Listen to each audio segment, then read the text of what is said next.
Funny how people unsubscribe from your life without notice. One day they swear forever, the next they're gone. But hey, if you're here, hit subscribe. It's free, unlike loyalty. I 33 am not close with my mother 55 at all.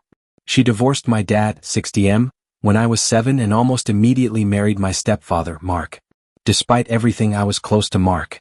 Their marriage lasted until I was 16, and when she divorced him, I was so upset that I chose to move in with my dad and stepmom. As an adult, I stayed close to my stepdad. I even attended his wedding to his new wife, a wonderful woman. Meanwhile, my dad and stepmom have always been great. But my mother? She has spent the years cycling through relationships, each time convinced she had found the love of her life, until something went wrong and she moved on. Her divorces from both my dad and stepdad were over petty issues. My dad, apparently because he wouldn't buy her a new car due to financial constraints. The longest relationship she has had since then lasted 6 years. Now she's with someone new, and according to my sister, this one has lasted about the same length. After I left home, my mother never spent time with me unless one of her boyfriends was involved. When I was 25, she tried crying to me after a breakup, but I had already worked with my therapist to set boundaries. I made it clear, if she wasn't willing to spend time with me without her boyfriend, then she shouldn't bother at all. I also told her I had no interest in hearing about her love life. She was hurt and we fell out for a while. A year later, she came back around and respected my rule, though we now only see each other 3 or 4 times a year. Fast forward to this year. I'm marrying my partner, 35 in October. We're having a small, intimate backyard wedding with about 40 guests. My dad, stepmom, stepdad, and his new wife are all invited. When my mom asked if she could bring her boyfriend, I said no. I don't know him and I have no interest in meeting him. She asked if she could introduce us before the wedding so I could get to know him first. I refused. My stance was simple. I've never met this man before, and given her history, I see no reason to invest in yet another fleeting relationship. She became emotional, saying it was unfair that my dad and stepdad were allowed to bring their spouses while she was being denied a +1. I explained the difference. I know and respect their spouses. When she pressed, I was blunt. You've never stayed with anyone long enough for me to consider them family. Why should this be any different? She broke down crying, calling me unfair and accusing me of treating her like she was disposable. My fiancé and sister believe I should just let her bring him to make her comfortable. I'm seriously considering it, but I can't help but wonder, am I wrong for sticking to my boundaries on my wedding day? Update. After reading various perspectives, I decided to email my mother and invite her boyfriend. But I set firm conditions. He is there solely as her +1, not as my family. She must not introduce him as my stepfather, because Mark is the only person who holds that title. He will not be in any family photos, neither will Mark, for fairness. He is not to approach or engage with me at any point during the event. This does not change my existing boundaries. I made it clear that I was doing this only for her comfort and fairness, but my stance on her love life remains unchanged. I reminded her why I set these boundaries in the first place. She had consistently prioritized her relationships over her own children, forced me to engage with her boyfriends in the past, and had no interest in my life outside of her romantic endeavors. Update 2. My mother called within 10 minutes of receiving my email. She thanked me for allowing him to come and assured me that they would respect my terms. However, she was clearly upset. She said it hurt that I refused to meet her boyfriend, whom she's been with for 7.5 years. She had hoped that, over time, I would change my mind. Now she realizes that will never happen. I reaffirmed my stance. She started to cry but ultimately said she understood. She admitted that being around my dad and stepdad, both of whom have long-standing, stable marriages, made her anxious, and having her boyfriend there would help her feel more at ease. She also acknowledged that her actions in the past led to this situation.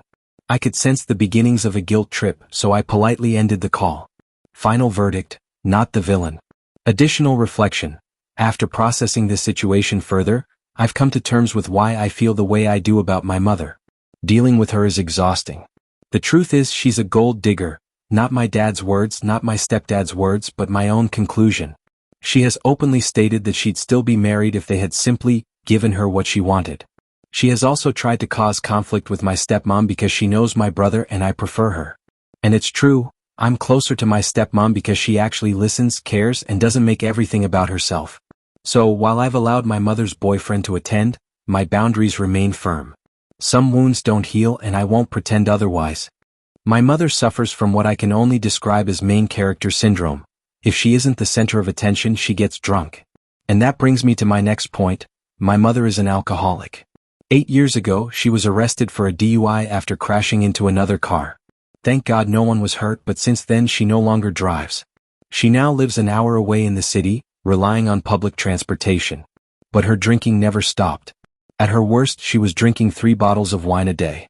I don't know, or care, if it's more or less now. One of my boundaries is that I refuse to be around her when she's been drinking. It stresses me out too much. And to be completely honest, I'm already expecting her to cause a drunken scene at my wedding. She has a history of destructive behavior. When my brother was 21, my mother slept with his best friend. This was a guy my brother had known since preschool, and that betrayal shattered their friendship. 8 years have passed, but my brother will never forgive her. My mother thinks he's overreacting and insists she did nothing wrong. And technically, legally speaking, she didn't. Everyone involved was a consenting adult. But morally, it was disturbing. This is also why I don't want my partner around her. She has a pattern. She dates much younger men. Her current boyfriend is 10 years younger than her, which, to be fair, is better than some of her previous choices. I don't judge her for dating younger men. That's her business. But sleeping with someone she literally watched grow up? That's a different story. Writing this out has made me realize just how exhausted I am by her. I don't want to deal with her chaos anymore. I'll admit at times I've been unfair or unreasonably harsh toward her. But the truth is she brings out the worst in me. And yet, the idea of having her more involved in my life makes me physically nauseous. Still, I don't want to completely sever ties. For the sake of keeping the peace with the larger family, my grandparents, aunts, uncles, etc., I've decided to take a page from my younger brother's book. He only interacts with our mother at family events. He's polite, distant, and doesn't engage beyond surface-level conversations. I'm going to do the same. Even if she magically got sober, went to therapy, and completely turned her life around, I know I would still see her as the same person. The woman who drinks too much, the woman who slept with my brother's friend, the woman who has always put her relationships above her children. It's not fair, to me or to her. If she truly changed, I know it wouldn't matter. The damage is already done. So, I'll make sure she's taken care of, that she's fine and healthy, but I won't be emotionally involved anymore. That's a decision no one else can make for me. I warned my mother that her boyfriend was a scumbag, but she didn't listen. After that disaster, I told her I wanted nothing to do with any of her relationships moving forward. She was furious. She accused me of being disrespectful, saying that any child should want their mother to be happy. But I was just done. Done with the constant relationship drama, done with the never-ending cycle of toxic men, done with being expected to play therapist every time another breakup happened. And now I don't want to be around my mother at all.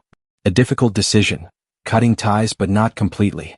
August 28, 2023. I've made the decision to distance myself from my mother. We haven't gotten along since I was 16, and the last several years have been unbearable. We only see each other 2 to 4 times a year, and every time we end up fighting. I've seriously considered cutting contact with her entirely. But the one thing holding me back? My grandparents. I love them deeply. They're still hurting from when my brother chose to sever ties with her. My brother has valid reasons for what he did, and he'll see our grandparents if our mother isn't there, but it's hard. They want to spend holidays and special moments with him. Now I'm getting married. And for the first time in years, my mother and brother will be in the same place. I told them both to stay away from each other, but I already know my mother doesn't like being told what she can't do. So here's my plan. I'll keep things cordial at family events, but I won't engage with her outside of them. My youngest brother does the same. I don't want to write her a letter because I know that would just escalate things. But when she eventually calls to ask to meet up, I'll say no. My wedding, my rules, the battle over alcohol. September 23, 2023. In 2 weeks, my fiancé, 35M, and I, 33NB, are getting married in our backyard. We made the decision to have a dry wedding for 2 reasons. My mother is an alcoholic. She has a long history of making a scene when she's drunk. My fiancé's brother is a binge drinker. He's had alcohol poisoning multiple times and can't stop once he starts. On top of that, my uncle and stepdad are in recovery, and they don't need the temptation. Neither my fiancé nor I are big drinkers anyway, so we decided to avoid all the drama and keep the wedding dry. Every single person in our families has been supportive, especially my uncle who has been 7 years sober. I sent out wedding invitations 4 months ago clearly stating that it would be a dry event and asking guests not to bring alcohol. And then today my mom called. Mom, is it true you're not having alcohol at your wedding? Me, yes. Fiancé and I decided we didn't want alcohol during our special time. Mom, that's so silly. It's going to make your wedding boring. Me, I'm sorry you feel that way, but we've made our decision. We want everyone to feel comfortable at our wedding. Mom, clearly you don't care about my comfort. What if I just want a little drink to pass the time? Oh, you mean like at our uncle's wedding, when you got so drunk that you called his wife a gold digger in front of everyone? Me, like you did at uncle's wedding? Mom, that wasn't my fault. They made the drinks too strong. Me, right? I really wish you'd address this need to have alcohol everywhere you go. Mom, I don't need alcohol. I just think your wedding will be boring without it. You want to have a fun wedding, don't you? Me, it will be a fun wedding. We don't need alcohol to have fun. Mom, this is so stupid. Why should everyone else be punished just to make a few people comfortable? Seems like you care more about uncle and stepdad than anyone else. Me, or maybe I just want to avoid any scenes. Mom, I just told you that wasn't my fault. Me, just like your DUI wasn't your fault? And then cue the waterworks. Mom, crying, why do you kids hate me so much? What did I ever do to deserve this? Me, are you really ready for me to go down that list? Mom, none of you understand. None of you will ever understand. I'm the mother of the bride. I should be treated better than this. Me, I hung up. I'm done. The days leading up to my wedding should have been filled with nothing but joy. Finalizing the catering, making sure my steampunk wedding suit was perfect, and feeling the excitement of marrying the love of my life. But instead, I found myself dealing with a mother who had spiraled so far into addiction and toxicity that I had no choice but to cut her out of my life. At first, it felt heartbreaking. There's a societal expectation that family should always be included, that a mother should be there for one of the most important days of her child's life. But what happens when that mother isn't capable of love without conditions? When she demands respect without giving any? When her addiction turns every moment into a battle rather than a celebration? I had tried, God knows I had tried, to maintain some semblance of a relationship. But time and time again she chose alcohol, manipulation, and selfishness over being a mother. This wasn't just about a wedding. It was about years of hurt, disappointment, and the slow realization that I could not change her. And so, I made the hardest but most necessary decision. I uninvited her. The final goodbye. Even after I cut her off, the chaos didn't stop. She was arrested after attacking her boyfriend with wine bottles, taken to a hospital where she was diagnosed with liver disease, and now she's in a near catatonic state, refusing to eat or drink. The doctors say she may not have more than 5 years left if she doesn't quit drinking. But we all know, she's not going to stop. Some might think I should feel guilt, sorrow, or regret. Maybe a part of me does, but mostly, I feel relief. I lost my mother long ago and I have grieved her loss for years. Now I choose peace. A new chapter. Despite everything, my wedding was perfect. Surrounded by people who truly love me, I laughed, danced, and celebrated the beginning of a beautiful future. My stepmom stood proudly by my side, my brothers and stepbrothers welcomed my husband with open arms, and a little hazing, and my fiancé, now husband, proved that love, when unconditional, is the greatest gift of all. And just days after our wedding, we received another gift, a positive pregnancy test. The cycle of pain and dysfunction stops with me. I refuse to pass it on. My child will grow up in a home of love, stability, and support. They will never have to question if they are enough. Does this story resonate with you? Family is not just blood. Family is who shows up, who supports you, who loves you without conditions. Sometimes, the bravest thing you can do is walk away from those who only bring toxicity into your life. If this story resonates with you, tell us your thoughts. Have you ever had to cut off a toxic family member? What helped you move forward? Comment below and share your story. Like, share, and subscribe if you believe in breaking cycles and choosing peace over pain. Because sometimes the best way to honor yourself is to let go.